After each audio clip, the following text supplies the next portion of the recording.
Hi everybody, I wanted to do a video on how my breastfeeding is going with Victoria Claire. I am 3 weeks and 5 days postpartum. I will be a whole month on Saturday.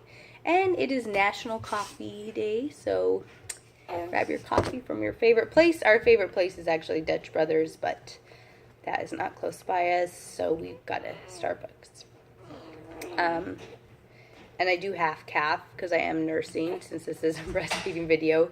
They say if your baby gets fussy with caffeine that you definitely need to drink less of it, and I drink everything half calf. Even if I have a cup of coffee, I have like half the cup. So and that's Sophia in the background.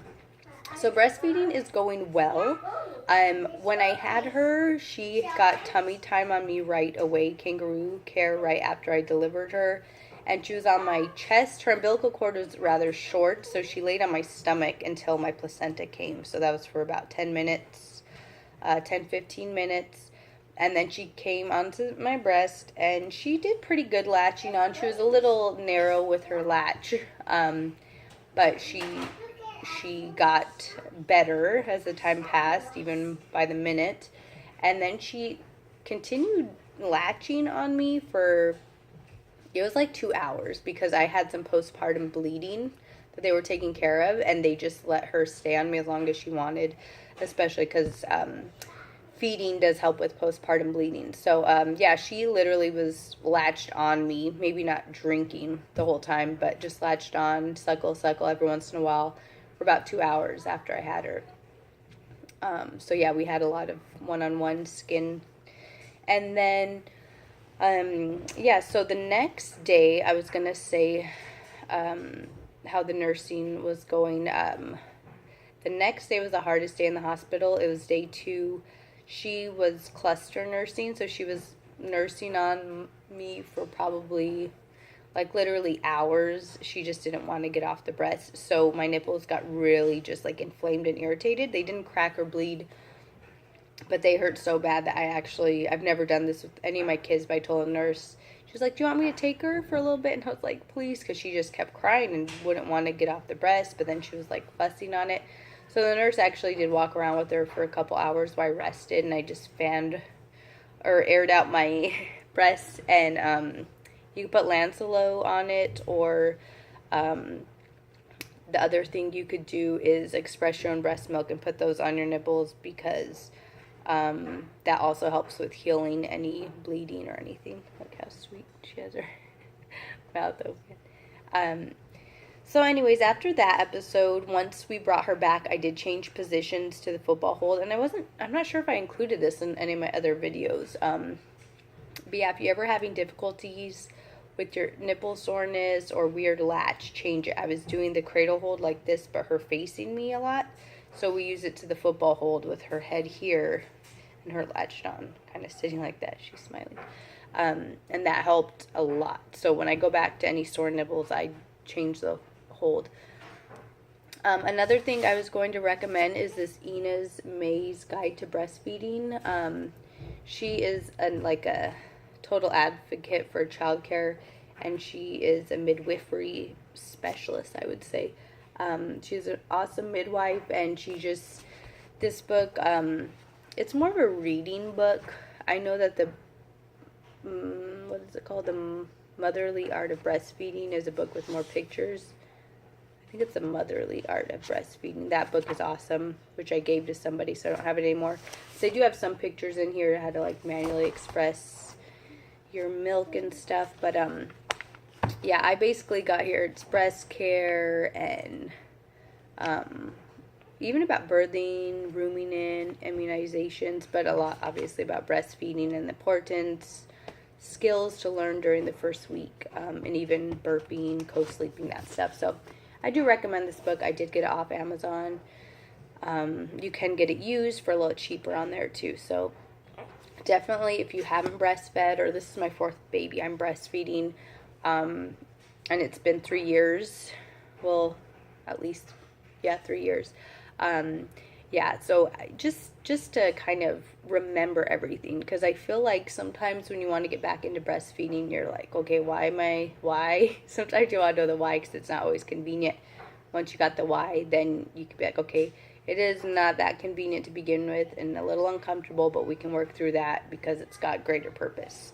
The other thing I wanted to bring up, and it's already 5 minutes into the video, so I won't make this part too long, is I did have mastitis last week, and I thought it was a body flu. I had pressure here. My son was sick, like I was saying, with the virus, but it was so different than how I feel even now because I have the virus and not mastitis, but my hands hurt. That was one of the first symptoms, and chills. I had horrible chills. My hands hurt, like my joints, everything. I just felt like I had the flu. I didn't want to get out of bed.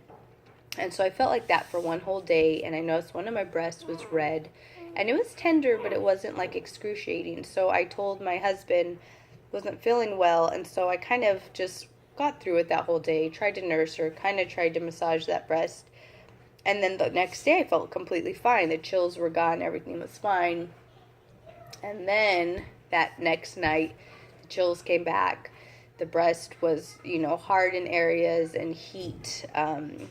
I felt like hot on the breast, and yeah, so it was typical mastitis stuff.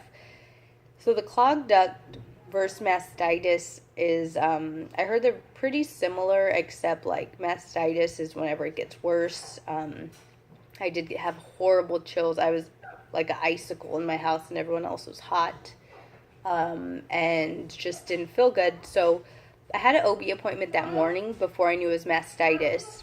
Yeah, Sophia? Baby, sorry. Watching to me. Okay, sorry, welcome back. Sophia had some important news about her doll, Hannah, for me.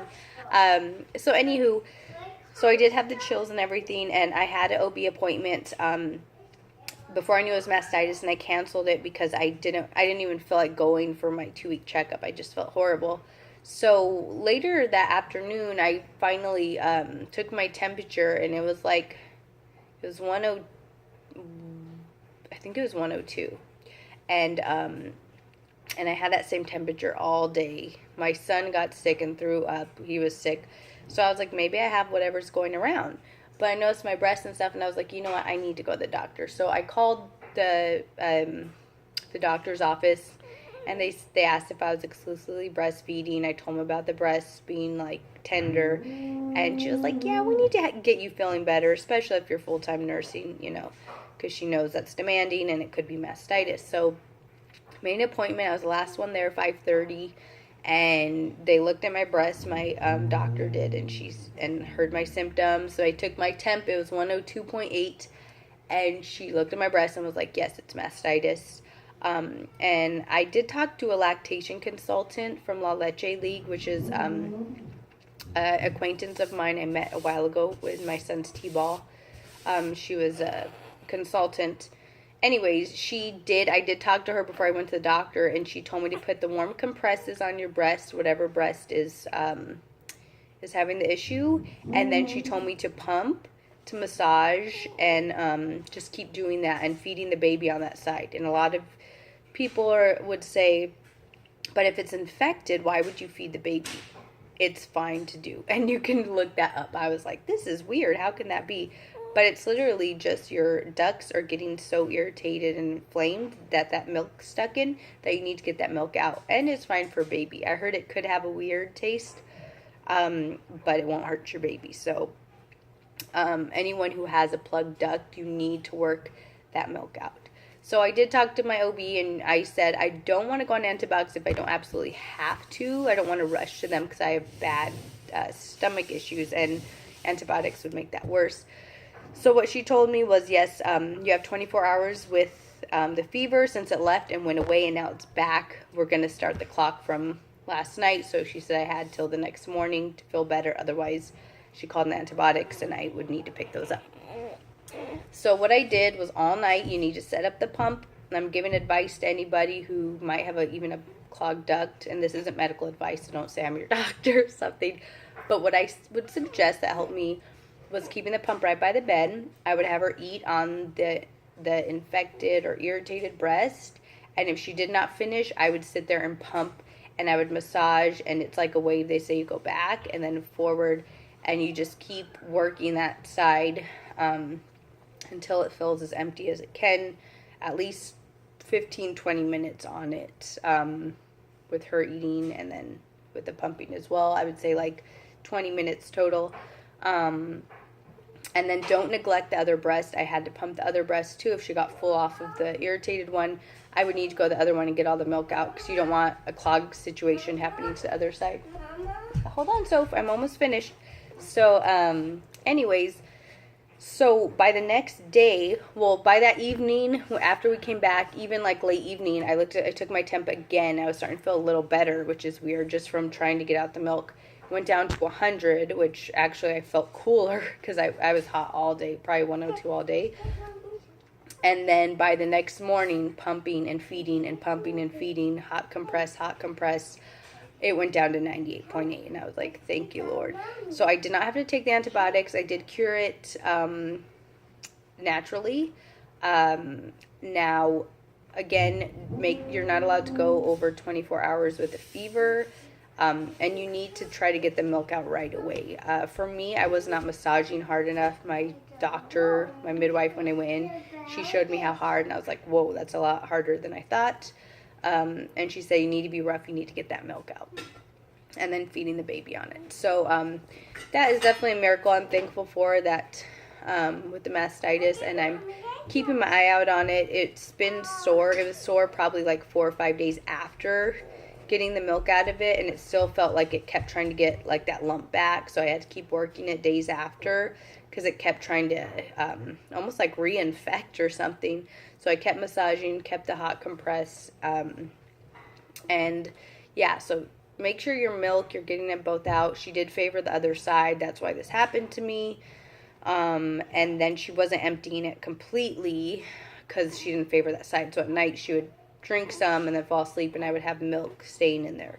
So now I'm just making sure she drinks on this side first, and then making sure the milk, like last night she went a long span, I believe it was 3 to 4 hours, which is a good amount of time for her being 3 weeks old for not eating. Both breasts were full, so she ate on one side, fell asleep, so I did pump the other side. So keep a pump in your room so you don't have to go downstairs or leave, so it's convenient, so you don't forget, because you do not want to get mastitis.